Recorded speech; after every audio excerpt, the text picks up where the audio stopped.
Mwene data nshuti y'umusaraba nongeye kukwifuriza amahoro dukomora mu mwami wacu Yesu Kristo. Uyu ni wa mwanya mwiza wo kwiga ijambo ry'Imana, aho turimo kwiga igitabo cy'umugenzi tukifashisha ibitabo by'umwuka w'ubuhanuzi kugira ngo twumve icyo Imana itubwira mu gihe nk'iki ngiki.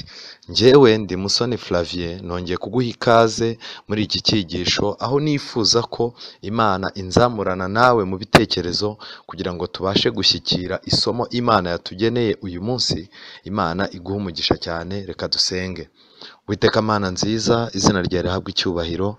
Twongeye kugushimira yuko ari wowe uteza intambwe umunyabyaha, intambwe ya mbere, kandi akaba ari nawe umuteresha n'izindi zose zisigaye. Reka twongere tugushimire ko ari nawe wafashe iya mbere uza kureba umwana w'umuntu igihe yagomaga, igihe yatakaraga.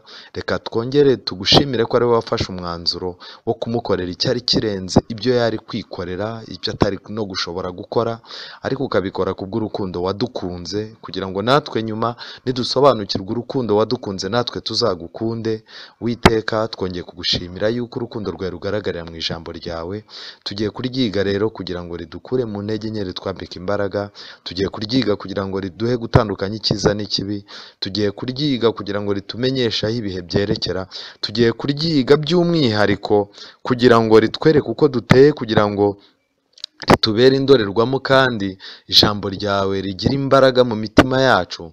Kandi turagusaba ngo nyuma yo guhinduka abasoma, uduhindure abumva, kandi hirya yo kuduhindura abumva, uduhe no kugira ngo duhinduke abakurikiza ibyo basomye, bakabyitondera bakabishyira mu bikorwa, kuko mbene abari bukeneye mu gihe nk'iki ngiki. Tubisabye mu izina rya Yesu, amen. Icyigisho turimo tugezeho ni icyigisho cya 13, ni igitabo cy'umugenzi volume ya mbere. Icyigisho cya 13 gifite insanganyamatsiko ivuga ngo igikombe cy'igicucu cy'urupfu. Igikombe cy'igicucu cy'urupfu. Muri iki gitekerezo nagira ngo mbabwire ngo mu Kristo urugendo arimo gukora, twabanje kubona uburyo yahanganye mu gikombe mucisha bugufi, ahanganamo na Porowoni, ariko agumana inkota mu biganza. Uyu munsi rero turakomeje. Byari ngombwa yuko mu Kristo aca mu gikombe cy'igicucu cy'urupfu, kuko inzira ijya i Siyoni yagombaga guca muri icyo gikombe. Mu magambo make rero ni ukuvuga ngo umugenzi wese werekera i Siyoni, byanga byakunda iki gikombe cy'igicucu cy'urupfu agomba kugicamo. Ariko kimwe mu bintu bitangaje, kuba cyitwa igikombe cy'igicucu cy'urupfu ntabwo bivuze ko ari urupfu. Oya nshuti zanjye, ahubwo kirerekana ibihe umwana w'Imana acamo, ndetse akagera ku mwobo w'urupfu, ariko Imana ikamurokora kubw'umugambi mufitiye. Ariko n'ubundi byanga byakunda Imana ikabana nawe. Hari ibihe bijya bigera umuntu w'Imana akabona yuko asumbirijwe cyane n'urupfu, abona kubaho bidakunda, abona imbere atarimo kuhabona. Mu bihe nk'ibyo ngibyo rero Imana iba ifite igisubizo. Iki gikombe rero akigezemo mu Kristo, baranditse mu gitabo cy'umugenzi ngo iki gikombe cyari igiswa cyane, cyabagamo ibicantege biruta ibyo guhura na Porowoni. Porowoni mu Kristo bigaragara yuko yarwanishaga inkota, ariko reka twibaze, ese naha ari bukomeze gukoresha inkota cyangwa ari buhindura uburyo bwo kurwana? Turaje tubirebe. Ikindi kandi mu Kristo ageze muri icyo gikombe, yahuye n'abantu babiri bavuka kuri ba batasi 10 b'abacantege. Murabyibuka neza muri Bibiliya zanyu mu kubara igice cya 13 umurongo wa 29 gukomeza kugeza mu 32 gukomeza, hatubwira abatasi baba 12 bari bagiye gutata i Kanani bagarutse, bacitsemo imitwe ibiri. Babiri bagiye ukwabo, bo ni Yosuwa na Kalebu, twabavuzeho mu byigisho byabanje. Noneho abandi 10 basigaye ni abatasi 10 bagiyeyo bazana rwose amatunda yuko i Kanani hera, bavuga ubwiza bw'i Kanani, uburyo i Kanani hameze neza rwose, bazanye n'amaraporo y'ibyiza byaho. Ariko Satani yabashyizemo ikintu cy'urucantege, ku buryo baciye intege Abisiraheli. Buriya Abisiraheli benshi kugira ngo bagwe mu butayu byatewe n'amakuru bahawe n'aba batasi. Kubw'ibyo rero aba bantu babiri mu Kristo yahuye nabo ngo bari abantu babiri bavuka kuri ba batasi 10. Mu magambo make bahuye n'abantu bafite umwuka w'urucantege w'uko iby'Imana isaba bidashoboka. Abo bantu n'uyu munsi wa none tugenda tubabona mu matorero yacu, tugenda tubabona, ndetse bamwe n'abavuga butumwa, abandi ni abantu bafite inshingano mu nzu y'Imana ariko babacantege ku buryo ikintu kigendanye n'ijambo ry'Imana, ikintu kigendanye n'ingamba z'itorero, gahunda itorero ryihaye yivuga butumwa tuzabigenza gutya na gutya, abo bantu n'uyu munsi wa none baracyahari baca intege, kandi baranahari no mu rugendo rw'umukristo kugira ngo bamuce intege. Mukristo rero yababajije aho bajya, ahubwo aho kugira ngo bamubwire aho bajya, bo bamubwira aho bava. Bamubwira ko bagarutse, bamubwira yuko uko bicumaga imbere ari nako bagendaga babona kurokoka bigoranye, ndetse baravuga bati dusubiye inyuma mu gihe cyiza.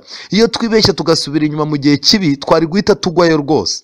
Ese inshuti zanjye, uyu munsi wa none ntabwo urahura n'abantu bishimira ko basubiye inyuma, ntabwo urahura n'abantu bishimira ko ibintu by'agakiza babivuyemo hakiri kare byari kubageza kure, ntabwo urabwirwa n'umuntu ukubwira yuko ibyo gusenga yabishingutsemo nabwo kandi akakubwira ati naba nanjye nagarutse hakiri kare, umuntu iyo ndengaho gato sinari kugaruka. Nshuti zanjye, abantu nk'aba barahari ariko bagendereye iki? Gusubira inyuma kwabo n'ubundi ntibigeze batangira urugendo, ahubwo bagendere gusubira inyuma kwabo kugendereye kuduca intege twabatangiye urugendo. Rero Mukristo yarabajije ariko ni igiki kibagaruye gituma mwahahamutse? Baramubwira batumva rero twari mu gikombe cy'igicucu cy'urupfu, turangije turunguruka muri icyo gikombe, tubona kaga tugaruka tutagezeyo. Nshuti zanjye, byanga byakunda abana b'Imana bazasumbirizwa n'ibibazo, bazasumbirizwa n'amakuba. Muri iki cyigisho tugiye kubonamo ibintu abantu benshi batajyaga biga, batari bazi, ariko biri muri iki gitabo cy'umugenzi.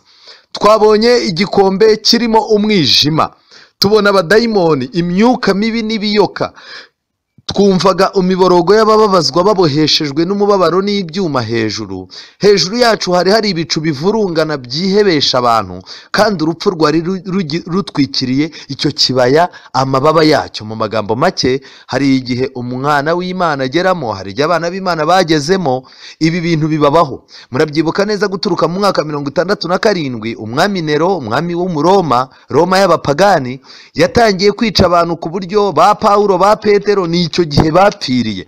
Uyu mwami witwa Nero yatwitse umujyi wa Roma, abeshyera abana b'Imana ko aribo bawutwitse kugira ngo abone uko abica. Yarabishe rero, ndetse abatwikira mu masitade, abandi abaha intare n'ibiki byose. Mwabisoma mu gitabo cy'intambara ikomeye, amapaje 40 abanza. Icyigisho cya kabiri gisobanura mu gitabo cy'intambara ikomeye. Ikintu rero kibabaje hano ni ukuvuga ngo buri gihe byanga byakunda umuntu ujya mu ijuru agomba kuzagera igihe abona Satani n'abadayimoni n'abakozi ba Satani ndetse n'imyuka mibi byose bihanganye nawe kugira ngo bimusubize inyuma. Bishobora gutera ubwoba umutima wawe, ushobora guterwa ubwoba n'abantu, ushobora guterwa ubwoba n'abadayimoni. Ndagira ngo mbabwire ngo ibyo bintu byose biba bigendereye kugira ngo umuntu abone ko gusubira inyuma ari byo byiza, kandi abone yuko Imana itererana abantu bayo. Nyamara mu by'ukuri inshuti zanjye, ntabwo Imana itererana abantu bayo. Mukristo rero yarakomeje ariyemeza, akomeza kugenda, abona ahantu ageze hari uruhavu rurerure, kandi impumyi zirandase izindi ntizijya ziharenga. Ibumoso bw'iyo nzira hari isayo ku buryo n'umunyangeso nziza atabonaga aho ashinga ibirenge. Mu magambo make, ahantu yageze ahantu hagoranye ku buryo abantu bagendera ku bandi mu by'agakiza ntibashobora kuharenga. Reka nkubwire inshuti yanjye, ushobora kuba warazanywe n'umuntu mu byo gusenga, ushobora kuba waraje ukurikiye umuntu, ushobora kuba hari umuntu w'umubwiriza wafannye, hashobora kuba hari umupasiteri wafannye, hashobora kuba hari korari wafannye, uza ifite gahunda, ibyo bintu biragutwara wumva biraryoshye cyane, urangije ubyitiranya n'ihamagarwa, urangije rwose uhita wumva uratangiye. Ariko inshuti zanjye, impumyi zirandase izindi niba umuntu adafite umwanya wo gusoma ibyanditswe byera akaba arandaswe n'undi nanone nawe w'impumyi, uretse ko byanga byakunda mu gikombe cy'igicucu cy'urupfu umwana w'Imana wese ahaca ku giti cye, kuko abanyabwoba bagomba gusigara inyuma, abafashe ku bandi bagomba gusigara inyuma, abagendera ku bandi ngo kanaka yakoze ibi nanjye nabikoze. Mu by'ukuri najya mbabwire, ni byiza kugira pasiteri uguha inama, ni byiza kugira umuvugabutumwa uguha inama rimwe na rimwe, ariko kuba uwo muvugabutumwa ari we ukugenera intambwe uri butere, pasiteri ari we ukugenera intambwe uri butere, byarangiza bigasaba yuko hari abantu bashinzwe kugutekerereza. Nshuti zanjye, aho haba harimo akaga gakomeye. Ndagira mbabwire ngo hari igitabo cy'ubutumwa, ni igitabo cy'ibihamya by'itorero volume ya 2. Muri icyo gitabo ku ipaje y'129 banditse yuko abantu benshi bari mu nzu y'Imana batabasha kwifatira imyanzuro, ahubwo uko babayeho ni ipica yabo bifuza kumera nkabo. Mu magambo make, usanga umuntu w'inshuti yawe, role model, cyangwa se umuntu ureberaho, niba yambara imyenda runaka usanga nawe uyambara, niba atarya ibi usanga nawe utabirya, niba avuga gutya usanga nawe ubivuga. Ariko nshuti yanjye, impumyi zirandasa izindi, byanga byakunda ntizijya zirengaha. Kuba rero uri umunyantege nkeya ukaba ugifite abandi banyantege nkeya nabo ugenderaho, b'abayobozi b'itorero, pasiteri, bishop, apotre, padiri, shehe, pasiteri, umuvugabutumwa ukomeye, abo bose ni inzabya zoroshye, abo ni abantu b'abanyantege nke imbere y'icyaha. Ahubwo icyo nakubwiraga ngiki, aho kugira ngo urandatwe uri impumyi, byaba byiza yuko ubwira Kristo agatoba kondo akagukoza ku maso, wahumuka kandi ugasigara ureba neza. Iryo ni ryo sengesho ryanjye, nicyo nifuriza ku Mana ngo imfashe kugira ngo ntabe impumyi, kandi nacyo nawe nkwifuriza. Rero iyi nzira yari ikomeye cyane. Abanyangeso nziza aho ntibaharengaga. Kuba uri umuntu wa ngeso nziza, udafite umwanya w'Imana, uri umuntu ubaye mu itorero gusa kubera kutanga amafaranga, abantu bashonje bakabona ibyo kurya, korari zabuze ibyuma zikabibona, abantu babaye babuze amabati bakayabona, ni byiza. Ariko mbabwire ngo ahangaha mu gikombe cy'igicucu cy'urupfu umuntu asabwa ibirenze kuba yararandaswe n'undi muntu, umuntu asabwa ibirenze kuba yaragiriye abantu neza, ahubwo ikiba gikenewe ni ukumenya no kwakira ko Kristo yakugiriye neza. Mukristo yarakomeje inzira ica hagati, iyi nzira yacaga hagati y'ibintu bibiri bikomeye, kandi umwijima wahishaga inzira agasuhuza umutima kuko yaburaga aho ashinga ikirenge. Kandi nshuti yanjye, umunwa wa Gehinomu wasamiye aho hafi. Mu magambo make, hari ahantu umuntu w'Imana agera ubuzima bw'isi ntibumugendekere neza, no mu by'Imana nabwo akaba ari ku rugamba rukomeye, ndetse n'amateka y'ibyo arimo kubona, kugeza igihe abona rwose no kuzimiza ubuzima bwe, agiye kubuzimiza kugeza ubwo abona na Gehinomu yasamye aho hafi.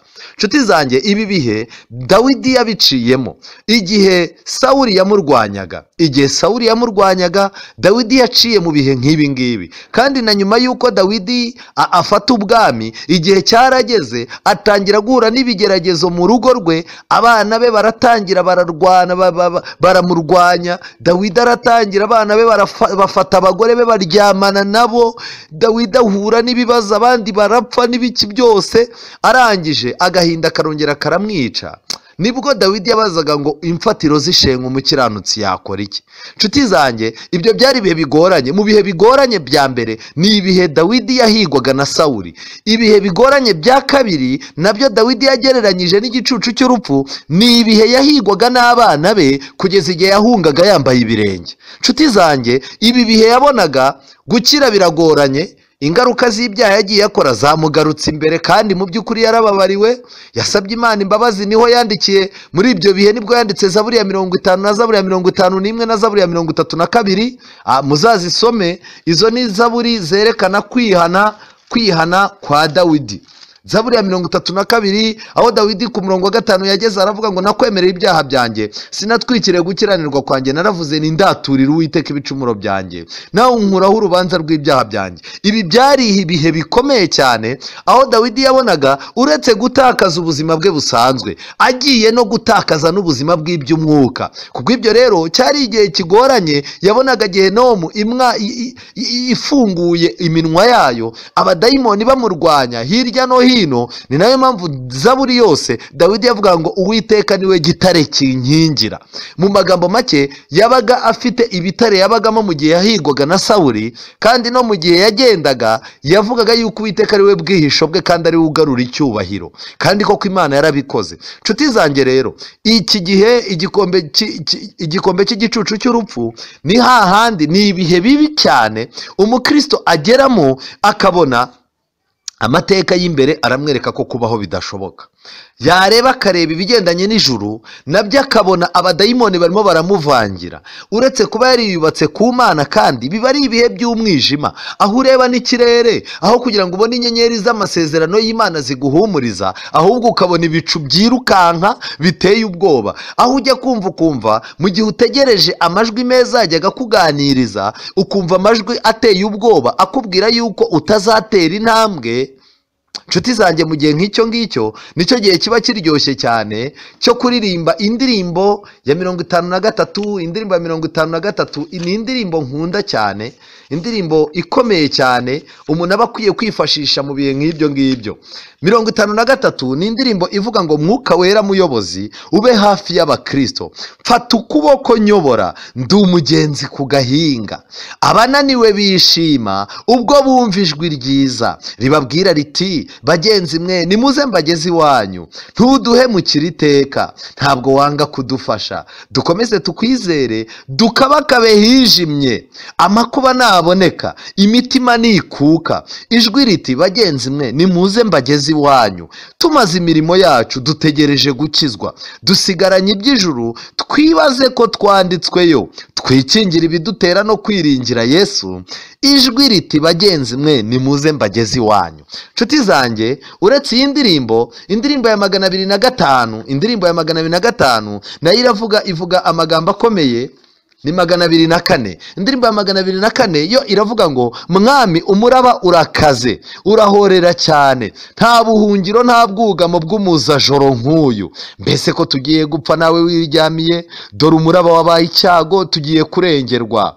Niba umuraba ushega utyo, cyangwa dayimoni cyangwa se abantu, nta mazi yabasha kurengera ubwato umwami wa byose arimo. Dore byose biranyumvira bituze, dore byose biranyumvira biratuza. Mwami mfite agahinda ubu n'umubabaro mwinshi, umuraba urandengeye, mwami tebuka unkize. Isuri y'ibyaha byanjye nayo dore irantembanye, ndarenganye rwose, mwami tebuka unkize. Mwami umuraba uratuje. Ubwo noneho igisubizo kirabonetse, mwami umuraba uratuje, ubu nta bwoba mfite, hamaze no gutamuruka, mfite ibyishimo byinshi. Nuko mwami ndakwinginze ntunsige njyenyine, nduhukire muri iki cyambu kirimo amahoro masa. Nshuti zanjye, indirimbo zifite ubutumwa bukomeye, ariko mu bihe nk'ibi ngibi byo mu gikombe cy'igicucu cy'urupfu, igihe umuntu w'Imana aba asumbirijwe, rimwe na rimwe ashobora kuba asumbirijwe n'umubiri, rimwe na rimwe ashobora kuba asumbirijwe n'ubuzima, ashobora kuba asumbirijwe n'amateka, ashobora kuba asumbirijwe n'ibihe bibi, ndetse noneho bikagenda bikanagera no ku by'Imana bikabijegeza. Mu gihe nk'iki ngiki yajyaga yumva indirimbo zimuhumuriza, atangira kumva noneho indirimbo nazo zimuca intege, agatangira kumva ibintu atazi aho birimo kuva, birimo kumwereka yuko yatereranywe. Ngibi ibihe bikomeye bigereranywa n'igikombe cy'igicucu cy'urupfu. Kimwe mu bintu bikomeye, nshuti zanjye, hano umukristo yarakomeje, arangije umunwa wa Gehinomu umaze kumwasamira, arangije abona ibintu birakomeye. Muri iki gitabo cy'umugenzi batubwira ko yafashe inkota, ya nkota yarwanyishije Apoloni, yayisubije mu rwubati, arangije afata iyindi nkota, afata indi ntwaro yitwa uburyo bwose bwo gusenga. Nshuti zanjye, gusoma ibyanditswe byera ni byiza, ariko hari igihe umuntu ageramo akaba akeneye gusenga kugira ngo byibuze Imana imuhe n'imbaraga zo kugira gute, imuhe imbaraga zo gusoma, ibyo asoma abyumve kandi atinyuke. Nshuti zanjye, gusenga, uburyo bwose bwo gusenga, hari uburyo bwo gusenga wiyirije ubusa, hari uburyo bwo gusenga nta kintu ufata, hari uburyo bwo gusenga nk'uko umutima utera, hari uburyo bwo gusenga mu gitondo na nimugoroba nk'uko igitambo cyo mu buturo bwera cyari kimeze. Nshuti zanjye, gusenga birimo uburyo bwinshi cyane. Ikindi nagira ngo mbabwire ni kimwe, abantu b'Imana ibihe ubwabyo nibyo bizabatoza uburyo bwose bwo gusenga. Ubu ntaho twari twagera. igihe kimwe abantu baraje babwira Yesu, baramubwira bati abigishwa bawe ko batiyiriza ubusa. Yesu arabareba arababwira tumva nimubareke, ntago bakwiriza ubusa umukwe akibarimo. Ariko igihe umukwe azaba amaze gutandukana nabo, nta muntu uzabibigisha. Kandi koko nimureba muzasanga Yesu amaze gusubira mu ijuru, ntabwo yigeze yongera kubabwira ngo biyirize ubusa, ahubwo ibihe bari barimo bibagoye byabasabye yuko kwiyiriza ubusa noneho bikenewe. Nshuti zanjye, uyu munsi wa none wikubitira abantu kwiyiriza ubusa, wibwira abantu ku ngufu kwiyiriza ubusa, ibihe ubwabyo bikomeza bijya imbere. Abana b'Imana bizabereka yuko bakeneye gusenga mu buryo bwose bwo gusenga. Rero amaze guhitamo ubwo buryo bwose bwo gusenga, ni byiza gufatanya uburyo bwose bwo gusenga. Nigeze kubabwira yuko kuririmba ni ugusenga, kwiga ijambo ry'Imana ni ugusenga, gusenga ni ugusenga. Ariko nagira mbabwire ngo dukeneye ko Imana itwongerera ubundi buryo bwinshi bwo gusenga. Gusa kimwe mu bintu bibabaje ni kimwe, abantu basigaranye amasengesho yo gusenga gusa ari uko basumbirijwe n'ikibazo runaka, abandi bagasenga ari uko babonye ibiryo, kubera yuko kubona ibiryo bigoranye. Nshuti zanjye, igihe kirageze ngo twimenyereze gusenga ku buryo tumera nka Daniyeli babwiye yuko umuntu wese uzasaba ikindi kintu icyo ari cyo cyose adasabye umwami, muri Daniyeli igice cya 6, azajugunywa mu rwobo rw'intare. Kandi itangazo ryaratangazwe ndetse n'itegeko rirasinywa. Daniyeli amenye ko ibyo bintu byabaye, rero ngo yisubiriye iwe, arangije akomeza gusenga nk'uko yajyaga asenga. Bisobanuye iki? Mu bihe by'amakuba n'akaga, abana b'Imana uko basengaga niko bakomeza gusenga. Nshuti zanjye, impamvu twebwe dufite ikibazo ni izihe? Nuko iyo turi mu bihe byiza tugabanya amasengesho, twaba turi mu bihe bibi tukongera amasengesho. Ariko icyakagombye kuba cyiza, buriya mu bihe ubona nta makuba menshi ufite, nicyo gihe kiba ari cyo gihe cyiza cyo gusenga. Kuko gusenga ntabwo ari uguhora dusaba gusa, gusenga kwacu kugomba no kugira igihe cyitwa gushima, abantu bagashimira ibyo Uwiteka yabakoreye. Ariko uyu munsi wa none, nshuti zanjye, dufite ibibazo byinshi, ariko dukeneye gusenga. Gusenga kutwambika imbaraga, gusenga kuzatuma amajwi atwongorera ibibi yigirayo, gusenga kuzatuma ibirenge byacu biguma ku rufatiro rw'ijambo ry'Imana. Nshuti zanjye, dukeneye gusenga atari amasengesho ya nyirarureshwa, amasengesho yo kuvuga ngo watwiriranye none uturarana mena. Dukeneye n'amasengesho yo gusaba Imana impinduka zidasanzwe mu mitima yacu.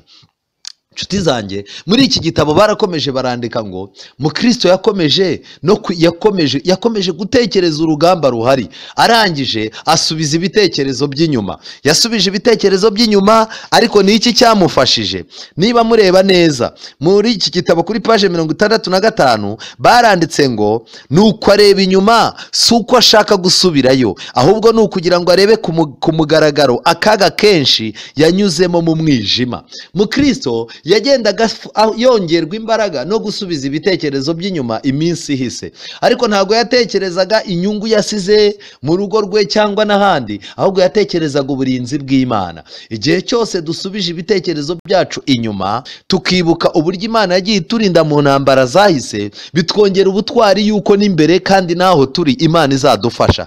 Ariko abantu bahora badafite amateka yahise yabo, bafite amateka yahise y'abandi, nshuti zanjye, ntushobora kuzahangana n'ibigeragezo ubirwanishisha ubuhamya bwa kanaka wumvishe kuri radiyo, ubuhamya bwa kanaka wumvishe kuri televiziyo, ubuhamya bwa kanaka wagufasha akaboko akakuzana mu rusengero. Ntushobora kuburwanisha muri uru rugamba. Niyo mpamvu ugomba kuba ufite iminsi yo kwihana, ufite n'iminsi yo kujijwa. Iyo minsi yo kujijwa yawe rero Imana yayigukuyemo, iguha n'uburyo ugomba kwitwara mu minsi isigaye. Amen. Abadayimoni iyo bazaga kumwegera Mukristo, kumwegera yarababwiraga ati umva rero mwitonde, ndagendana imbaraga z'Uwiteka. Babadayimoni bagasubira inyuma. Nta muntu ugendana imbaraga ze. Umuntu wese wimvamo ko ari umunyambaraga ntashobora kuzarenga umutaru muri uru rugendo. Ariko umuntu wumva ari umunyantege nkeya akisunga imbaraga z'Imana, abadayimoni bazamuhunga. Gideyoni yabwiye Imana, arayibwira ati rwose mpa imbaraga mpangane n'aba banzi bacu bamereye nabi bene wacu. Imana iramureba iramubwira itumva jyana izo mbaraga zawe uko zingana. Kuri Gideyoni izo mbaraga zari nke, ariko ku Mana yari yazambitse imbaraga kuko zari nkeya, Imana izambika imbaraga zayo. Kubw'ibyo inkota y'Uwiteka na Gideyoni yanesheje Abamidiyani bakwira imishwaro. Nshuti zanjye, witegereza kuzambikwa ibibaraga nk'ibya pasiteri runaka, iby'umuvugabutumwa runaka, iby'umuntu ukomeye mu bintu by'Imana runaka. Egera Imana uyibwire ngo mpa imbaraga. Igihe cyose tuzahura n'imbaraga mbi z'umwijima, dukwiye kuzaza tuvuga ngo ndagendana imbaraga z'Uwiteka. Byagenze naho dayimoni amwongorera ibitutsi byo gutuka Imana. Mukristo yibwira ko biturutse muri we, gusa yagombaga kwipfuka amatwi.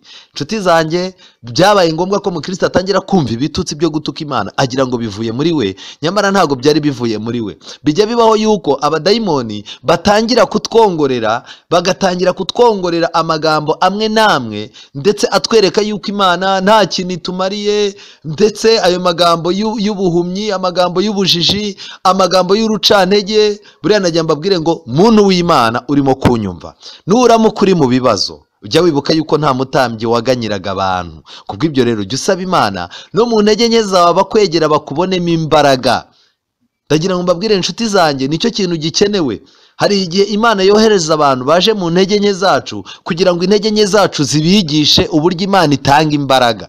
Ariko bijya biba ikibazo, tuba dutangiye gutukisha Imana iyo abantu bakwegere bari bakuziho ibintu by'Imana, bari bakuziho yuko wayimenye, bagasanga wagiye munsi y'urwego ruri munsi y'urwo wari uriho. Reka mujye musaba Imana kugira ngo twambike imbaraga twese. Noneho rero Mukristo icyo yarakwiye gukora ni ugupfuka amatwi kugira ngo atumve amajwi y'abadayimoni. Ese wapfuka amatwi gute? Buri iyo turimo kwiga ijambo ry'Imana, iyo turimo kuririmba, iyo turimo gusenga, bidufasha gupfuka amatwi ntitubashe kumva ibyo abadayimoni batwongorera. Ariko uyu munsi wa none abadayimoni barimo baraca mu bantu, abadayimoni bashobora guca, yewe bashobora guca mu mugabo wawe, bashobora guca mu mugore wawe, bashobora guca mu bana bawe, bashobora guca mu baturanyi. Abadayimoni bafite inzira nyinshi cyane bakwiye gucamo. Iyo dusenga rero twiga ijambo ry'Imana, byanga byakunda turirimba, tugira amahirwe yuko tumenya inzira zose abadayimoni badutera baturutsemo. Ibi bidufasha noneho kumenya uko dukwiye kwirinda. Noneho Mukristo ngo yumvishe ijwi ry'umuntu umuri imbere, arangije akomeza kuryumva kuko ngo yari azi ko agenda wenyine. Ariko muri urwo rugendo ngo yumva ijwi ry'umuntu wari uri imbere avuga amagambo akomeye. Ni amagambo ari muri Zaburi ya 23. Zaburi ya 23. Iyi ni zaburi nziza cyane, Zaburi ya 23. Iyi zaburi iravuga ngo Uwiteka niwe mwungeri wanjye sinzakena, andyamisha mu cyanya cy'ubwatsi bubisi, anjyana iruhande rw'amazi adasuma, asubiza intege mu bugingo bwanjye, anyobora inzira yo gukiranuka ku bw'izina rye. Amagambo yumvise rero Mukristo, yumvise umuntu wari uri imbere ye yavugaga, ni amagambo avuga ngo naho nanyura mu gikombe cy'igicucu cy'urupfu, sinzatinya ikibi cyose kuko ndi kumwe nawe, inshyimbo yawe n'inkoni yawe nibyo bimpa humuriza. Amen. Mu magambo make, ikibazo si ukuba muri ibyo bihe bigoranye, ikibazo si ukuba abanzi bawe basanzwe. Ndagira mbabwire inshuti zanjye, ushobora kugira abanzi bawe, ushobora kugira abanzi bawe mu buzima busanzwe, ariko umwanzi ukomeye ugomba kubona wowe ni Satani, kuko Satani niwe usunika abo bantu. Abo bantu bukwiye kubasengera ko babazihana, ugasanga Satani yari yarabashutse. Ariko ikintu kigaragara ngiki, igihe cyose turimo kunyura mu gikombe cy'igicucu cy'urupfu, ntidukwiye kugira ubwoba mu gihe cyose Imana iri kumwe natwe. Niyo mpamvu Yesu Kristo aza mu isi yiswe Emmanuel. Emmanuel bisobanura ngo Imana iri kumwe natwe. Kubw'ibyo rero niba turi kumwe n'Imana, nta bwoba dukwiye kugira. Umuhimbyi w'indirimbo imwe yararirimbye ngo aho njyanye na Yesu ntabwo ntinya. Ni indirimbo y'148. Uyu munsi wa none ubwoba bukwiye gushira mu gihe aho turimo kujya hose turi kumwe na Yesu. Uyu muntu yararirimbye, ararimba amagambo akomeye cyane. Ni indirimbo y'148 yararirimbye, aravuga ngo aho njyanye na Yesu mba amahoro, aho anyobora hose muri iyi si, aho njya tutajyanye nta kinyura, iyo njyanye na Yesu ntacyo ntinya. ntatinya, aho njyanye nawe nta kintinyisha, aho njyanye na Yesu mba amahoro. Igice cya kabiri yarakomeje ngo aho njyanye na Yesu sinigunga, nubwo izindi nshuti zampemukira, naho anyobora mu nzira iruhije, aho njyanye na Yesu ndanezerwa. Igice cya gatatu yararirimbye ngo njyanye na Yesu sinatinya urupfu, niyo ngoswe n'umwijima w'icyago. Ageze mu gikombe cy'igicucu cy'urupfu, aho njyanye na Yesu sinatinya urupfu, niyo ngoswe n'umwijima w'icyago, nzi ko nzakanguka ubutazongera kujarajarira muri iyi si mbi. Amen. Ibi rero biratangaje cyane nshuti yanjye. Icyo nashaka kubwira ngiki, igihe cyose Uwiteka ari kumwe nawe ntukwiye gutinya kunyura mu gikombe cy'igicucu cy'urupfu. Ndagira ngo mbaho ubuhamya bw'umugabo witwa Eliya. Eliya wo muri Bibiliya muzi, yagize gutya arwana intambara ikomeye, aragenda yica abahanuzi ba Bali, aragenda akora umurimo ukomeye. Igihe kiza kugera, Yezebeli afata umwanzuro, aravuga ati byanga byakunda uyu mugabo wakoze ibi bintu ndaza kumwica. Eliya atekereza ko ari bupfe, Eliya arahunga, abwira Imana ati Imana urandangaranye kandi ninjye njyenyine usigaranye. Imana irangije iramubwira iti reka, nifitiye abagabo 7,000 batari abanyantege nke kandi batigeze bapfukamira Bali. Mu magambo make, Imana ari ifite abantu benshi cyane Eliya atazi. Eliya rero yagiraga ubwoba bwo gupfa. Niba hari abantu babayeho mu buzima bagatinya urupfu cyane, Eliya yari arimo, ariko Imana nayo yamweretse yuko ifite ububasha. Eliya ari mu bantu bagiye mu ijuru badapfuye, ntibigeze basogongera ku rupfu. Kandi murabyibuka igihe Yesu yari amaze kugera mu gashyamba ka Getsemani, ako gashyamba kasaga rwose n'itangiriro ry'igikombe cy'igicucu cy'urupfu, aho Yesu yari arimo kubona Getsemani, yari arimo kubona Karuvari imbere ye, abizi yuko gucungurwa ku isi kugomba guturuka mu maraso ye, abizi ko agomba gupfa, abadayimoni bamwongorera ibintu byinshi, ndetse Satani amwereka yuko n'abigishwa be bari bumujugunye, bari bumute, ndetse na Yesu akiyumvamo yuko yatandukanye n'ijuru. Aho hantu hari hagoye cyane. Kimwe mu bintu bikomeye nuko Imana yakoze ibintu bikomeye cyane, Kristo ahafatira umwanzuro. Mwibuke ko nanone kandi niba mubyibuka, Yesu kugira ngo afate dosiye y'umwana w'umuntu inamunezeze cyane. Mubyibuke yuko Imana yohereje Eliya yohereje Mose na Eliya. Aba bantu Mose na Eliya babonekeye Kristo kubera iki? Babonekeye Kristo kuko bashushanyaga abantu baciye mu ntege nke zikomeye, ariko Yesu akabongera imbaraga. Abo rero bari baje kumwibutsa yuko ari we ntwari, ari we ufasha mu bihe nk'ibyo ngibyo. Reka mbabwire inshuti zanjye, niba hari ikintu gikomeye kibabaje cyagombaga guturitsa umutima wa Yesu, ni mu gashyamba ka Getsemani. Kandi niba hari ahantu Yesu yahagurutse amaze kwakira, avuze ngo iki gikombe kindenge, bikanga, noneho akavuga ati mwami ububasha bwawe ari bwo busozwa, aho hantu Kristo yakuye imbaraga mu gashyamba ka Getsemani. Haduha inyigisho yuko niba ushaka kwakira ibyo Imana yakugeneye, ukeneye gusenga cyane.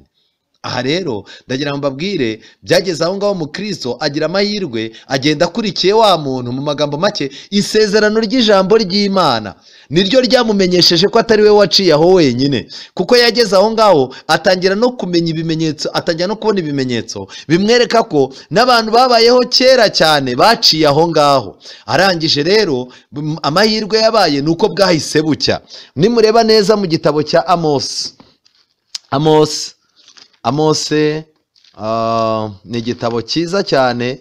Abantu benshi batajya basoma isezerano rya kera barahombye cyane.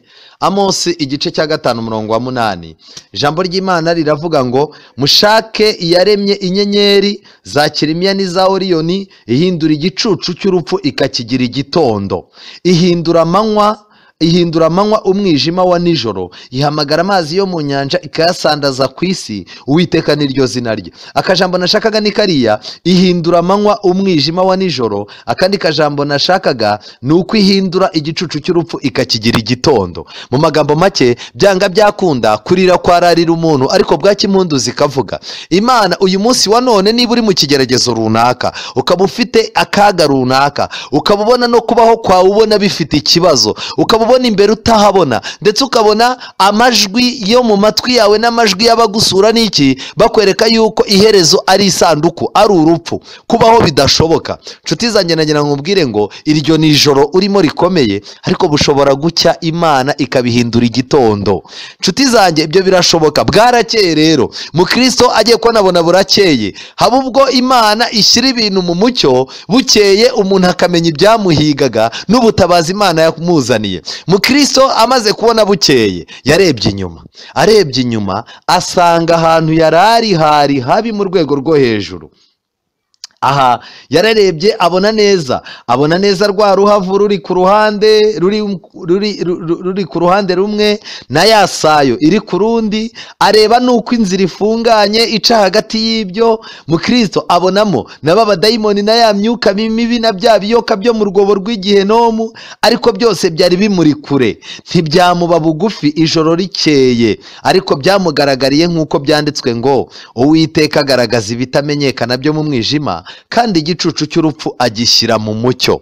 Mu magambo make, iyo umuntu Imana imaze kumwambutsa, imuhumura amaso, ikamwereka ubutabazi yamuhaga muri cya gihe yibazagaho Imana yagiye. Mu gitabo, mu ndirimbo nkunda cyane ya korali Ambassadors, bararirimbye ngo Imana ibiri hehe, ko bijya bisa naho hari igihe uyireba ukabona irasa n'iyihishe, ariko mu by'ukuri ntabwo iba iri kure. Ndetse bararimbye baravuga ngo ibiri hahandi yari yagiye igihe umwana wayo yari yagize gute, yabambwaga. Wakwibaza uti rero, igihe umwana w'Imana yabambwaga, Imana yari irihe? Mu gitabo cy'ibivuzwe byose banditse yuko igihe Yesu yari ari ku musaraba, ngo ataka ngo Mana yanjye Eli Eli lama sabakitani, Mana yanjye niki kikundekesheje, ngo Imana yari yahageze mbere y'amasaha 3 yuko ajya kuri wa musaraba, ngo kandi ngo Imana yari yagerageje kuza, ngo irangije yishyira mu kantu kameze nk'akijima kari gahari, kugira ngo abantu batayireba bagapfa, kuko igitambo cy'ikaruvari cyagombaga gutambwa.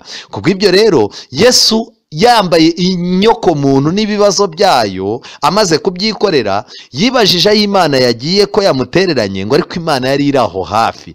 Ndetse mbere y'uko apfa gatoya, bimaze kugera hafi saa 9, Yesu yaravuze ngo Data, mu maboko yawe niho nshyize ubugingo bwanjye. Mu magambo make, Yesu yagiye gupfa amenye neza ko Imana imugose kandi muri hafi itamutererana. Ni nako natwe bimeze. Nshuti zanjye, mu bibazo ugira ngo Imana yagutereranye, uranayishaka ntuyibone. Niyo mpamvu uzajya kubona ubone, tujya twicara ugahamagara, ufata telefone ukabwira umuntu uti unshyira imbere y'Imana ndabona yantereranye. Ukumva umuntu afashe telefone ati Imana ni iki, nyumva nyamuneka munshyire mu ngobyi y'amasengesho. Ariko icyo nshimira Imana ibihari. Iyo ikibazo imaze kugikemura, Imana igukuye mu mwijima w'icuraburindi ikuzanye mu mucyo w'itangaza. Imana ikwereka uburyo yari iri kumwe nawe n'ubutabazi yari irimo gukora, n'ibyaguhigaga yagiye ikurinda, ariko ntago ushobora kubyumva. Mu gitabo cya Yobu igice cya 11:22, muze gusoma iryo somo, ndaribasabye cyane. Mukristo rero yabonye ibyago byose byari muri iyo nzira yaciyemo n'uburyo yabikize, arumirwa. Amaze kubyitegereza neza yuko amanywa abigaragaje, amenya ko byari ibyo gutinywa koko. Muri ako kanya rero izuba ryararashe, nabyo bibera mu Kristo imbabazi z'Imana, kuko igice gisigaye cy'igikombe cy'igicucu cy'urupfu cyarushije icyambere kubamwo akaga cyane. Amen. Icyabaye nta kindi, Imana yemeye yuko Mukristo agenda ninjoro ahantu habi, ariko hatari habi cyane ugereranyije naho yari agiye kujya. Imana yemera kumutinza gake gake, kugira ngo hahandi habi cyane azahagere ari ku manywa. Amen. Izi ni imbabazi z'Imana. Imbabazi z'Imana zituma hari igihe mbere yuko twinjira mu bihe by'amakuba, mbere yuko twinjira mu bihe by'akaga no mu bihe by'ibigeragezo, Imana ifite ukuntu ibanza ikatwambika imbaraga, yarangiza igashaka uburyo iduha ijambo ryayo, kuko ijambo ry'Imana ni itabaza ry'ibirenge byacu. Iyo umaze kurigira rero, nubwo haba ninjoro uzagenda, kuko hazaba habona. Ndabinginze mu bihe nk'ibi ngibi bantu b'Imana, mu bihe nk'ibi ngibi twitegura rwose no gusubira hanze, ndagira ngo mbabwire ngo iki ni cyo gihe gikomeye cyo kugira ngo mushake Imana, kandi mushake itabaza kuko dushobora kuzafungurirwa, kandi biri mu nzira murimo murabibona. Byanga byakunda abantu bagiye kujya hanze, nyamara inshuti zanjye nibwo n'umwijima nawe ugiye gukomeza. Kubw'ibyo ndakwingingiye ngo usabe Imana iguhe itabaza ryayo ry'ijambo ryayo, kugira ngo nubwo wagenda mu mwijima wowe habe habona. Birangije mu Kristo rero aho hantu yari agiye guca ku manywa yarahaciye, noneho habona ibintu bikomeye cyane. Yashimye Imana cyane ko Imana imufashije agaca aho hantu ku manywa. Icya mbere, niba mubyibuka, hari isomo n'abasomeye riri muri Yohana ni amagambo nkunda cyane, aho Bibiliya ivuga neza, ijambo ry'Imana riduha umuti. Bibiliya Yohana igice cya 12:35 haranditse ngo Yesu arababwira ati, hasigaye umwanya muto, umucyo ukiri muri mwe, nimugende mugifite umucyo, butarabiriraho mukiri mu nzira, kuko ugenda mu mwijima atamenya iyo ajya. Mwizere umucyo mugifite umucyo, kugira ngo mube abana b'umucyo. Amen. Rero ku manywa noneho mu Kristo arimo kugenda, yatangiye kubonabona ibigoyi n'imitego y'amoko menshi. Agiye kubonabonamo imyobo. Iyo myobo yari irimo amashya ni iki? Ni kwa kundi umuriro waka warangiza ugasa naho inkwi zishira hagasigara ivu, ariko munsi ya ryavu hakaba harimo umuriro waka ukirimo kwaka, ariko hanze utabibona, ubona umuriro wazimye, ku buryo ushobora gukandagira muri ryavu wajya kubona ukumva ikirenge kirahiye, urugendo rukanga. Rero najya mbabwire inshuti zanjye, hari abantu bagiye bacika ibigeragezo by'iminsi igoranye, bakaba bagiye kuzagwa mu bigeragezo byihishemo ibintu utapfa kubona. Niyo mpamvu abantu b'Imana bakwiye kugira amakenga, bagasaba Imana yaba ku manywa na nijoro. Hari indirimbo nziza nkunda ivuga ngo ku manywa na nijoro ndagushaka iteka, ku manywa na nijoro ndagushaka iteka. Hari imitego yo ku manywa, hakaba n'imitego ya nijoro. Imitego yo ku manywa rero iratangaje. Hano arimo araca mu mitego y'amoko menshi, arimo araca mu myobo. Hari imyobo ku buryo yatsikira akavunika ntaba agikomeje urugendo. Hari amashya ashobora gukandagiramo agashya, ikirenge urugendo rugahagarara. Kandi iyi nzira yari ibogamye ku buryo anyereye gato yagwe epfo. Iyo ahaca mu ijoro, icyo yari kuba ari cyo cyose ntiyari gukira. Nshuti zanjye, kuri ayo manywa mu Kristo aragenda agera ku iherezo ry'icyo gikombe. Amen. Kubw'imbabazi z'Imana. Ibihe bigoranye Imana yonyine niyo ishobora kuzabigucishamo. Aha hantu mu Kristo aciye rero, mwigeze mubona yitabaza undi muntu? Mwigeze mubona undi muntu? Ntawe. Ni Imana nawe yonyine. Reka mbabwire inshuti zanjye, nibyo koko ushobora kuba ufite abantu b'inshuti benshi musengana, abantu b'inshuti bajya bagufasha, wagira akabazo bakaba baraje bagafata amatelefone bakaguhamagara bakagira gute, ariko ndagira ngo ngutoze kubana n'Imana yawe ku giti cyawe, ngutoze kubana n'ijambo ry'Imana ku giti cyawe. Ndagira ngo nongere nkwibutse yuko ukeneye kwiyunga n'imbaraga z'Imana n'ubushobozi bwayo ku giti cyawe. Kubera iki? Kubera ko ibihe biri imbere biragoranye nshuti zanjye. Hari imitego myinshi utazacamo, kuko twabonye yuko iki gikombe mucishwa bugufi, iki gikombe cy'igicucu cy'urupfu ni igikombe kigoranye cyane, ku buryo abantu bagendera ku bandi, impumyi zigendera ku zindi, zombi ari abaziyoboye ari nabo bose bagwa muri uwo mwobo. Niyo mpamvu byaba byiza kuyoborwa n'ijambo ry'Imana kuruta uko yayoborwa n'ikindi kintu icyo ari cyo cyose. Kandi muri icyo gikombe mu Kristo hari ikindi kintu kidasanzwe yabonyemo. Ajya kuhasohoka, yageze ahantu hari amagufa. Ku musozo w'icyo gikombe hari amaraso n'amagufa n'intumbi z'abantu bavunaguwe n'ivu ry'abatwitswe. Nibo aribo bagenzi bagiye baca aho ngaho kera. Mbona mu Kristo arangije ati, mbona ibihanda bibiri byitwa nzika y'idini na nzika y'ab'isi. Ayo maraso yamenetse kubwo gutwaza igitugu kwa nzika y'idini na nzika y'ab'isi. Aha rero tugeze mu buhanuzi. Nzika y'idini ninde? Nzika y'ab'isi ninde? Kuko muri iki gitabo cy'umugenzi barahita batwerurira batubwire nzika y'idini na nzika y'ab'isi, ariko turifashisha n'ibitabo by'umwuka w'abahanuzi kugira ngo tumenye aba bantu bariho kubera iki. muri iki gitabo mukristo yabisobanuye neza, arangije aravuga ngo aho hantu hari nzika y'ab'isi na nzika y'idini. Aratangara cyane, atangazwa n'igitugu n'ubutware bw'aba ngaba. Ese nzika y'ab'isi na nzika y'idini bashushanya iki? Bashushanya imbaraga ebyiri zabayeho zirenganya abana b'Imana, zirabica, zirabatwika, amagufa yabo amwe aranamye mu Burayi, ayandi yaratwitswe, ndetse hari n'abagiye batwikwa ivu ryabo rikajugunywa mu nyanja ngo batazazuka. Ndetse n'uyu munsi wa none ayo mateka amwe yanditse mu bitabo, ayandi bitabo biyanditsemo nabyo byaratwitswe, byerekana uburyo nzika y'idini na nzika y'ab'isi barenganyije abantu b'Imana. Ibi rero bishushanya iki? Nzika y'ab'isi ni leta y'Abaroma yarenganyije Roma mpagani, yishe abana b'Imana guturuka mu gihe cya Nero. Nzika y'idini rero hano bashushanya, berekana neza ko ari Roma, ari ubupapa. Nshuti zanjye, ibi bintu biratangaje. Mu myaka 1860 ubu Protestani bumaze kuvuka, abantu b'Imana barishwe cyane, amaraso yabo arameneka. Kubera iki? Kubera ko byanga byakunda hari ikibazo gikomeye cyari cyabaye. Nzika y'idini na nzika y'ab'isi igihe cyarageze baba inshuti. Mu magambo make, leta ya Roma n'itorero byageze aho birafatanya, bibyara ubupapa. Ubwo bupapa bwarenganyije abantu. Reka mbabwire yuko bibaye na ngombwa bwiteguye no kongera kurenganya abandi. Ariko ibi ngibi ni ibiki?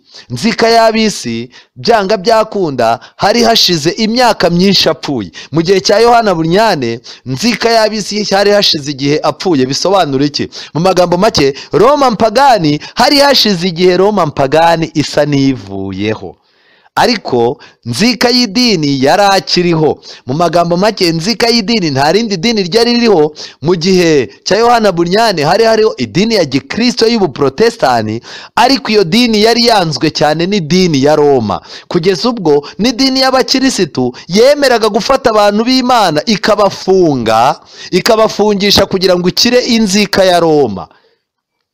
Ikindi kintu gikomeye ni uko iki gitabo gisoreshwa amagambo akomeye. Ni uko mbona mukristo akomeza urugendo, maze abonye uwo musaza wicaye ku munwa w'ubuvumo. Uwo ni nzika y'idini. Nzika y'ab'isi yarapfuye, ariko nzika y'idini we yarakiriho, yicaye ku munwa w'ubuvumo, ashidikanya ibyo ari byo cyane atangazwa n'uko wavuganye nawe nubwo atabashije kumukurikira.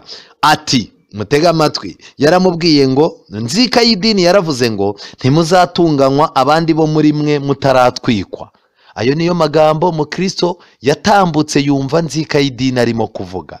None nagira ngo mbabaze, nyuma ya Yohana Bunyane, nyuma y'umwaka w'1680 muri iyo myaka, nyuma yaho hari akandi karengane kabaye? Nta kandi karengane kari kaba nyirizina ko kazabera ku isi yose kica abana b'Imana, ahubwo ubu karimo karategurwa. Byanga byakunda, nzika y'idini yabwiye mukristo, aramubwira ati byanga byakunda ntimuzatunganywa namwe abandi muri mwe bataratwikwa. Ibi birerekana akarengane kari imbere. Ariko kimwe mu bintu bibabaje, Abaprotestani b'uyu munsi wa none, amadini yandi ntabwo ajya bimenya, ntamenya yuko byanga byakunda Roma yiteguye kongera kuzana aka karengane. Mukristo yaramwihoreye, arangije mukristo atera indirimbo yerekana ishimwe ashimira Imana. Iyo ndirimbo yasozaga avuga ngo Yesu niwe wamfashije, niwe mukiza wanjye, kandi byanga byakunda niwe nkwiriye gukurira ubwatsi. Nshuti zanjye, igihe cyose amakuba, ibigeragezo, ingorane, ibitwugarije, ibyenda kuduhitana bizarangira, ntukagire undi muntu ushima. Abantu benshi baca mu bibazo, ugasanga bakoze iminsi mikuru, babaza inka, bagahamagara bene wabo, ni ukuri twaciye muri iki kigerageza ariko turabashimye. Kenshi na kenshi mu minsi mikuru yo gushima kwacu hari igihe Imana ibura mu mwanya, ariko ninde dukwiriye gukurira ubwatsi? Ni umurengezi wacu Yesu Kristo. Amen. Iki kintu rero kirakomeye. Nagira ngo twinjire cyane muri iki gitabo cy'umugenzi, turebe komanteri abantu bafashe iki gitabo bakagihindura mu Kinyarwanda. Muri uyu mwaka, niba mubireba neza, iki gitabo cyahinduwe mu Kinyarwanda mu mwaka w'1980. niyo mpamvu harimo ikinyarwanda gisa n'ikigoranye. Kuri paje 66 abafite iki gitabo cy'umugenzi murebe hasi mu tugambo duto cyane uwasemuye iki gitabo mu 1980 ntabwo uyu muntu rwose pe mu 1980 hari n'amadini menshi yari ataravuka, ariko mutega amatwi amagambo yaranditse ngo nzika y'ab'isi ni igihanda kirenganya abantu kibahora gukunda Imana kwabo n'ingeso zabo nziza. Kera cicaga abakristo nabi nko mu bihe by'abaroma. Arabyeruye, Roma mpagani niyo yarenganyije abantu b'Imana. Bunyana yatekereje yuko ibyo byashize, ariko twe tuzi yuko atari ko biri. Icyo gihanda ntigiheruka kutwicira abakijijwe muri Kenya se? Muri Kenya ni bande bakijijwe bahapfiriye? Hari impamvu. Nshuti zanjye, abantu bakeneye kwicara bakiga Roma neza neza. Icyakora ubupagani nyabupagani bw'iki gihe si ubwo kuraguza no guterekera, ahubwo ni ugukunda iby'isi ukabirutisha Imana. Ubwo ntibugica kuri ubu, ariko ari ahari niryo herezo. Nzika y'idini ni igihanda kirenganya abantu mu izina ry'Imana. Nzika y'idini ni igihanda kirenganya abantu mu izina ry'Imana. Najya mbabaze, ninde witirirwa Imana? Ninde witwa ambasaderi w'isi n'ijuru? Ninde uyu munsi wa none uhagarariye Imana mu isi? Ibyo bintu byitirirwa papa. Rero nzika y'idini yerekeza kuri Roma, systeme ya Roma, kirengera imihango y'idini ipfuye kibahora gukizwa by'ukuri. Ndajya mbabwire ngo icyumweru, gusenga ku cyumweru ni umuhango washyizweho na Roma. Uyu muhango aho kugira ngo uhinduke, Roma yiteguye kuzica abantu, ndetse Roma yiteguye kuzarenganya abantu batemera gusenga ku cyumweru, kuko icyumweru ni umwe mu mihango ya Roma. Kera kose itorero rigaragara ryarabarenganyaga rityo, ubundi rirabatwika, ubundi ribavunagurisha ibyuma. Ariko mu bihe bya Bunyane ibyo byari byarabaye nk'ibicogora. Nicyo cyatumye agira ngo icyo gihanda cyarakonyaguritse, cyaravunaguritse, ariko rero tuzi ko kikiri kizima. Mu magambo make, Roma iracyafite imbaraga uyu munsi wa none. Nubwo twibwira ko Roma yakonyaguritse, iki gitabo cy'umugenzi kirerekana ko Roma iracyafite imbaraga. Nkababazwa n'iki rero? Mbabazwa nuko amadini yose agitera ikirenge yerekera muri Roma. Uyu munsi wa none abantu barimo barasenga muri systeme za Roma. Iminsi mikuru Roma yishyiriyeho, ngizo za Pasika Roma yishyiriyeho, zinacuritse zitari Pasika nyayo, ngizo za Noheri, ng'iby'ibintu by'ubunani, ng'iby'ibintu, iminsi dufite kuri kalendari myinshi yashyizweho na Roma. Ngiyi tariki yo kubeshya, nguyu munsi wo kujyanwa mu ijuru kwa Bikira Mariya, nguyu munsi mukuru wa Pentecost. Ndajya mbabwire ngo iyo minsi yose ntabwo abaprotestani twigeze tugira kalendari, ahubwo kalendari Roma niyo yashyizeho kalendari igena n'iminsi abantu bazaza baruhuka. Ariko uyu munsi wa none, nshuti zanjye, igihe kirageze ngo mubanze mwibaze niba mu gitabo cy'umugenzi bakivuga ngo uko twishuka iki gihanda kiracyafite ubu bubasha. Ibi bintu bisobanura iki? Ndaje mu mwanya turaza kwifashisha andi masomo tumenye, turaza kwifashisha ibitabo tumenye ibi bintu bigeze he, ubuhanuzi burimo burerekera hehe. Inshuti zanjye, nagira mbabwire ngo ibi bintu dukeneye kubitekerezaho cyane. Zaburi y'107 umurongo wa 10, abandi bicaraga mu mwijima no mu gicucu cy'urupfu baboheshejwe umubabaro n'ibyuma, kuko bagomeye amagambo y'Imana bagasuzugura imigambi y'Isumba byose. Nicyo cyatumye icishisha bugufi imitima yabo mu ruho, bakagwa ntibagire ubatabara, maze batakira Uwiteka bari mu makuba abakiza imibabaro yabo, abakura mu mwijima no mu gicuku cy'urupfu, aca iminyururu yabo. Abo bashimire Uwiteka kugira neza kwe n'imirimo itangaza yakoreye abantu. Igicucu cy'urupfu uyu munsi wa none gikomeye abantu barimo ni igicucu cy'urupfu Roma yabashyizemo cyo kwanga ijambo ry'Imana. Zaburi 107 umurongo wa 11, kuko bagomeye amagambo y'Imana bagasuzugura imigambi y'Isumba byose. Nicyo cyatumye Imana icisha bugufi imitima yabo mu ruho, bakagwa ntibagire ubatabara. Ariko batakiye Uwiteka bari mu makuba, Uwiteka abakiza imibabaro yabo, abakura mu mwijima no mu gicucu cy'urupfu. Amen.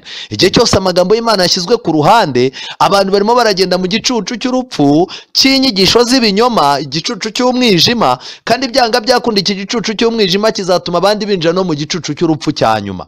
Yeremiya igice cya 2:6 haranditse ngo, ntibarushya babaza bati, Uwiteka yadukuye mu gihugu cya Egiputa ari he? Niwe waturongoye mu butayu, mu gihugu cy'umutarwe n'imyobo, mu gihugu cyumye kirimo igicucu cy'urupfu, mu gihugu kitanyuramo umuntu kandi kitagira ugituyemo. Mu gihe abantu bacaga mu butayu, Abisirayeli bacaga mu butayu bataha, burya ngo nacyo cyari igicucu cy'urupfu. Ahantu bari hari ahantu hatabizeza umutekano wabo wari mu Mana.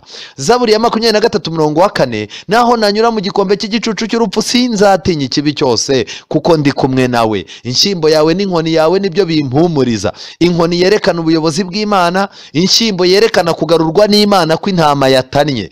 Nshuti zanjye, icyo nagira ngo mbabwire ni kimwe. Zaburi 34:8 haranditse ngo, marayika w'Uwiteka bambisha amahema yo kugota bamwubaha akabakiza. Ubwo ni uburinzi Imana yageneye abantu bayo. Ndagira ngo rero twinjire mu gitabo cy'intambara ikomeye. Igitabo cyitwa intambara ikomeye kinyereka amanyanga ya Satani, kikanyereka n'uburyo Imana yiteguye guhumura abana bayo.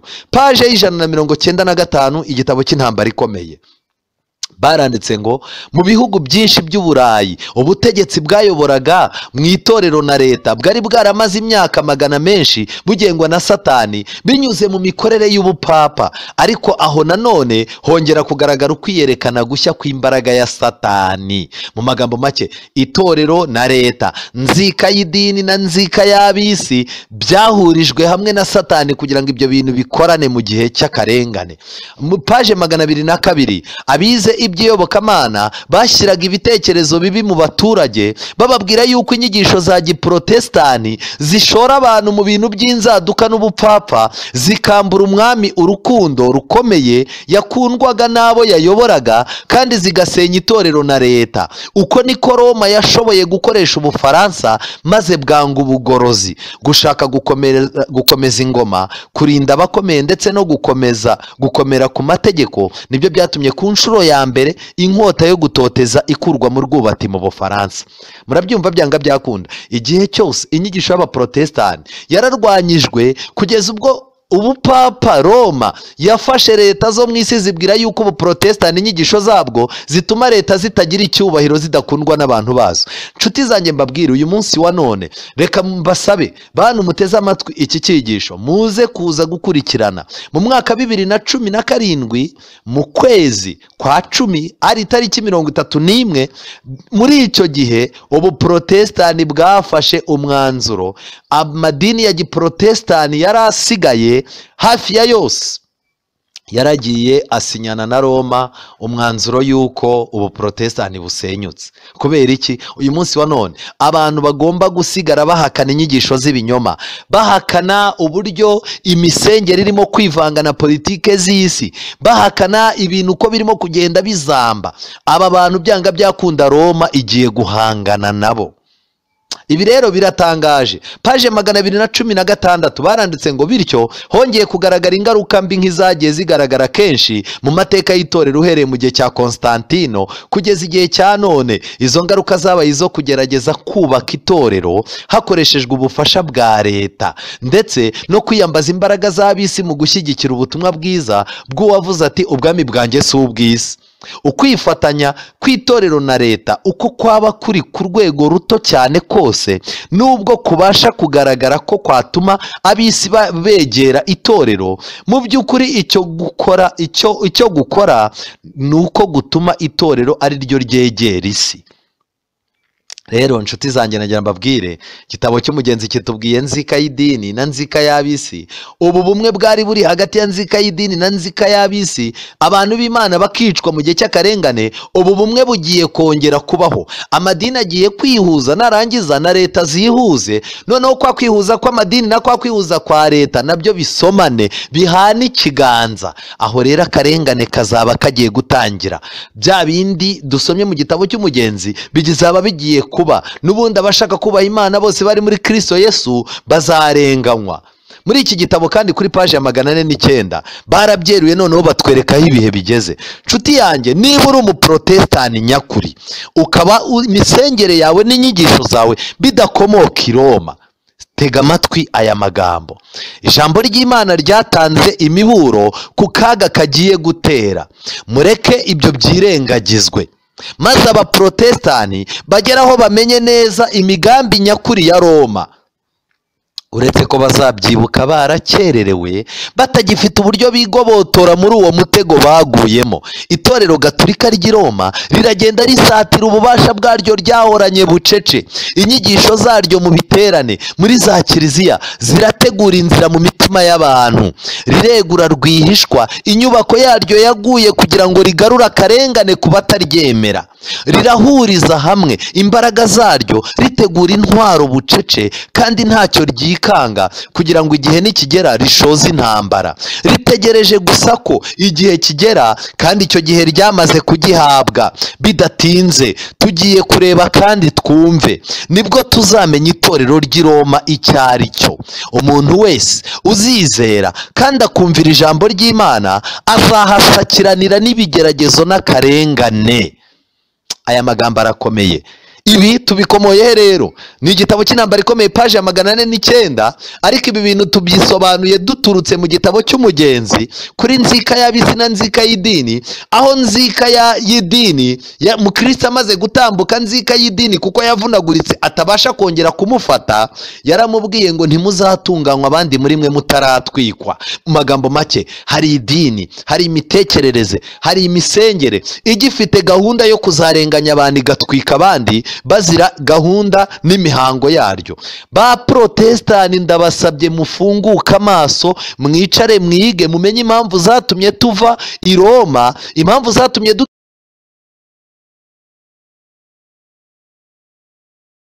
ariko abayobozi b'amadini benshi zaryo ritegura intwaro bucece kandi ntacyo ryikanga, kugira ngo igihe nikigera rishoze intambara. Ritegereje gusa ko igihe kigera, kandi icyo gihe ryamaze kugihabwa. Bidatinze tugiye kureba kandi twumve, nibwo tuzamenya itorero ry'i Roma icyo ari cyo. Umuntu wese uzizera kandi akumvira ijambo ry'Imana azahasakiranira n'ibigeragezo n'akarengane. Aya magambo arakomeye. Ibi tubikomoye rero ni igitabo cy'intambara ikomeye, paji ya 409, ariko ibi bintu tubyisobanuye duturutse mu gitabo cy'umugenzi kuri nzika y'ab'isi na nzika y'idini. Aho nzika y'idini mukristo amaze gutambuka nzika y'idini kuko yavunaguritse atabasha kongera kumufata, yaramubwiye ngo ntimuzatunganywa abandi muri mwe mutaratwikwa. Mu magambo make, hari idini, hari imitekerereze, hari imisengere igifite gahunda yo kuzarenganya abantu igatwika abandi bazira gahunda n'imihango yaryo.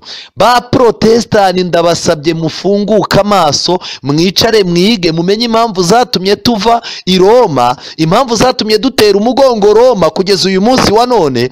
Izo mpamvu mukwiye kuziga mukazimenya. Ariko abayobozi b'amadini benshi, nubwo bagaragaza yuko amadini yabo adahura na Roma, adahura na Gatulika, bamaze gusinya ndetse bamaze kujya gutanga amazina y'abayoboke babo i Roma. Ibi rero nagira ngo ubwire inshuti zanjye, byanga byakunda, ninde uzagukiza? Mu gitabo cy'umugenzi, indirimbo mukristo yaririmbye ari nayo isoza iki cyigisho cyacu, iravuga ngo njyewe ubwanjye ntabwo najyaga kwikiza, ndi umupfapfa mubi, sinzi ibikwiriye, Yesu umwami wanjye byose arabinkiza, nkuriye ubwatsi uwo murengezi. Nshuti zanjye, nagira ngo mbabwire yuko byanga byakunda urugamba rugeze aho rugiye gusoza. Byanga byakunda Imana igiye kunesha mu gihe nk'iki. Ubwoba nibushire, Kristo yavuye mu gituro. Amagambo akomeye nshaka yuko dusoma ari mu Byahishuwe 17 umurongo wa 14. Haranditse ngo umurongo wa 12, ya mahembe 10 wabonye niyo bami 10 batarima, ariko bahabwa gutegekera hamwe na ya nyamaswa nk'abami kumara isaha imwe. Abami b'isi bagiye kwiyunga, nibarangiza bategekane na ya nyamaswa. Iyi nyamaswa ishushanya ubwami. Ubwami buyoboye isi mu buryo bw'amafefeko tubonye ni ubwami bwa Roma.